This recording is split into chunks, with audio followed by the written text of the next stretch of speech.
There is another team in Detroit that there's not a whole lot of hope for in the immediate future, and that is the Detroit Pistons. Of course, they're coming off a season in which they won 17 games, worst record in the NBA. But one of the benefits of having the worst record in the NBA is you're tied for the highest odds of landing the #1 overall pick. Unfortunately, though, since it's the NBA draft lottery and the Pistons might not be able to get nice things, they only have a 14% chance. So Lindsey Hunter, former Detroit Piston, if the Pistons don't land the #1 overall pick, which we all agree would be Victor Wembanyama, what should the Detroit Pistons do? Whew, man. Great question. It's just I hate this is just bad all around because you can have the worst record in the league and you still may not get the first pick.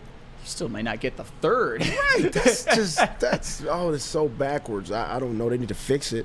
But if you don't get the first pick, man, I personally think I would take Scoot Henderson because I think he's a franchise point guard, with great size, and he's shown that he can play. He's young.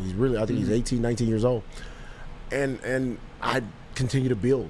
I know a lot of people want the kid out of Alabama. Sure. Somebody said he should be the second pick in the draft. I heard that on some mock drafts he's the second pick. Mm-hmm. I like Brandon Miller, but I tend to want to. If we could get a point guard, a real point guard, I would take him. Okay, and that's fair. And before I give my answer, JB, I got to go to you because I know you're a big Pistons guy. If the Detroit Pistons do not get the #1 overall pick in the draft, what should they do? Oh, boy. It's tough, isn't it? Victor Wembanyama, we're all hoping for that right now. We are praying for that, I'll tell you that. But give me the guy out of Alabama. I'll say that. I know, Lindsey, you might not be a fan of him, but you just called him the guy out of Alabama, so you don't even, see what I'm saying? Brandon Miller. But yeah. I'm saying, we don't know, these – normally when you're picking that high, guys boom, boom, boom. Yeah, because they're impact guys. I think Brandon Miller would be a really good pro. But, man, I'm swinging for the fences if I got the first two. I'm trying to get an impact guy. And I'm watching Scoot Henderson play. I think he can be an impact-type player. He's strong. He's athletic. He can make plays. He can finish at the rim. He can shoot the, three. I really like what I saw in him. And I love playmakers. I think Brandon Miller's a decent playmaker. He's more so of a, scorer-type player. But, man – let's just get the first pick and forget all that. well, let's hope that happens. I know it's going to be tough. I know. Unfortunately, there has to be a contingency plan. And the funny thing is, I'm not necessarily sold one way or the other.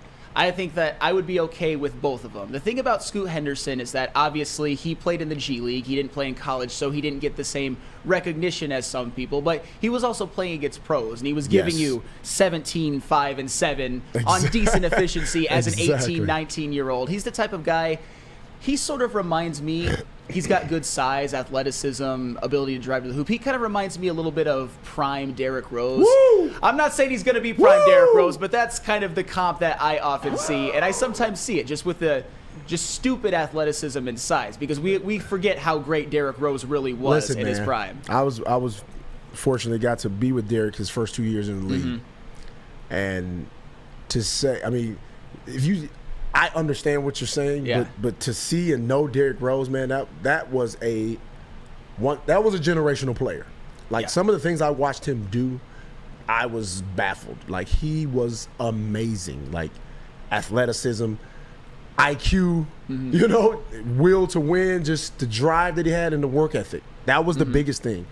Derrick was a gym rat. Loved to be in the gym.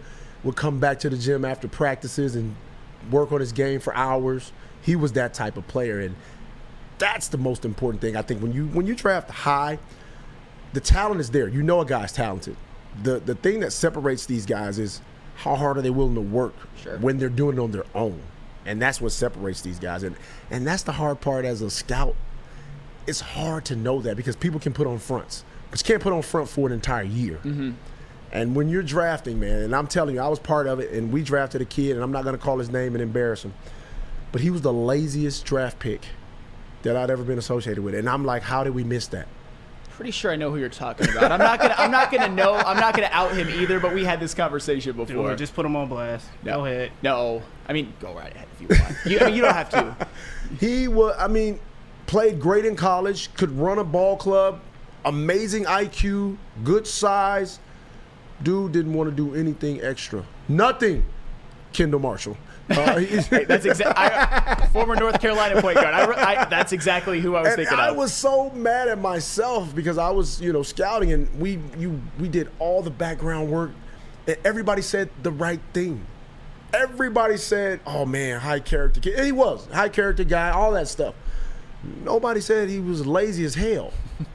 Nobody said it. Not one person. Do you think he was lazy in college too, or do you think it just switched once he made it? No, I think he was lazy in college too. I just think he was so good and so cerebral in college that you watched him play in college. He'd get the ball where it needed to go. He could run the offense. But, the next level, you have to be able to shoot the ball. There's things you have to be able to do when you get to the league. And so if you're not there, then it's our job to get you there. So we got to work on things. And he didn't want to work, man. And I was like, dang. You know what? If Kendall Marshall somehow, some way you're out there watching this episode of Morning Woodward Show on Woodward Sports, you were a bust. It's all good. You'd be the first one to tell everybody. I'm not going to say he was a bust. He was as lazy as hell. Well, he wasn't that high of a draft pick either, right? 12th pick. 12th pick, yeah, that is true. He was a pass-first point guard, and I remember him. But you know what? Here's the one argument against Scoot that kind of bothers me a little bit, because a lot of Pistons fans, they'll say, like, we already have so many point guards. Our last 3 draft picks were point guards. Obviously, Cade Cunningham, he looks like a great pick. I think he's going to be a future star. He's not a point guard. Well, and Jaden Ivey, I think he's more of a 2. That's just my observations, but he's shown that he can be a playmaker. But then there's another guy who is the bane of my existence, and that is one Killian Hayes. You don't need to worry about Killian Hayes. Killian Hayes has proven in his 3 years that at least as an offensive basketball player, as a shooter of the basketball, he is a bum. He is a nothing of a basketball player. That's true. Think about this. And you know what bothers me even more about all of that? His fans. I call them the cult of Killian. Even the man who sits right here usually on the show, Jeff Iafredi, he's part of the Woodward Sports arm of the Killian Hayes propaganda team. It drives me absolutely insane. Everybody talks about, his defense and his playmaking, and that's decent, but as a shooter, he is morbid. Last season, 37.7% from the floor, which was actually, drumroll please, worse than the previous year. His three-point percentage, 28%. So you know what? We need to start the nickname for Killian Hayes. I'm going to start it on this show. I've tried to get it started on other shows. Most people don't like it. 30-20. You know how those 50, 40, 90? Killian Hayes is 30-20. You don't need to worry about Killian Hayes. Get him out. Out. Roasted. You spoke your piece? Spoke my piece. Would you like to respond? Sounded like you wanted to get something off your chest. Somebody on here was commenting saying, how is Cade not a point guard? Well, he's not a point guard. He's a wing that can make point guard plays. There's a difference, my people, okay? I think I have a little more experience about basketball than you, all right? I can't find his name. I would call him out. But it's like Grant Hill. Grant Hill wasn't a point guard, but he was an extremely great playmaker. For sure. But he's not a point guard. LeBron's not a point guard. He's just an extremely great wing playmaker. There's a difference. But anyway, back to Killian Hayes. Look, he has struggled with shooting from the 3. He got better this year, right? 28%. What does that even mean? Okay. It's below 30. I don't want to hear about him getting better as a 3-point shooter. Come on. Right. But do you think he's a viable backup? No. He hurts his team shooting the ball. If you hurt your team shooting the ball, you're not a viable NBA player. So I can prove you wrong? Go. Rajon Rondo. Rajon Rondo is one of the best distributors ever. Killian Hayes is not going to get to that point. But you didn't say anything about that. You said, if you're not a viable shooter, you're going to hurt your team. Rajon Rondo wasn't a viable shooter, but he was extremely effective at everything else he did, right? Absolutely. All right. So there are ways to be effective without being a knockdown shooter or a legitimate, 3-point threat. And I think he can keep the defense honest. We're not asking him to go out and be our starting point guard. That's what we're not asking him to do. But I think as a piece, because defensively I think he's good. He has great size, and he showed the ability when he was starting. He went through a stretch when he was really good. He was really good. Now, to sustain that, he couldn't. But to be a viable backup and come in and play valuable minutes for a starting point guard, or rotate from the 1 to the 2, I think he's perfect for that. And maybe, but Killian Hayes has been the thing about him, and I keep saying it. It's his fans. They'll always come at you with like, "Oh, in those 4 games, did you see those 4 games where he averaged 14 a game and 6 assists or whatnot and played lockdown defense? But what about the next 4 or so where he'd give you 5 on 2 of 10 and 1 of 4? He's always due for that. It's always coming. You don't know when it's coming, but you know it's coming. Right, but that's okay because you don't need him to be on the floor as much as when you're a really good team, and we're not nowhere near that right now.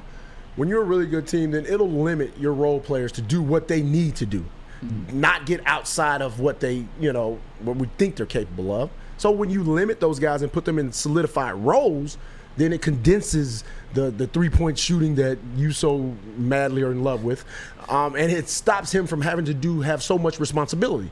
And then you become lesser is more. And I get that, but I want to see if you agree with me on this. I don't think you should use Killian Hayes as part of a point guard logjam to dissuade you from drafting Scoot, because I've heard that logic before. Well, no, you can never have too many playmakers. Look at Sacramento. Sacramento has a gang of guards, smaller guards, bigger guards, or whatever. But they have a gang of guards that are making plays, and they're the number 1 offensive team in the NBA because of that. That's true. And you know what? That's an agreement. That's an agreement. That's another agreement. Number 2. That's number 2. I don't call that an agreement.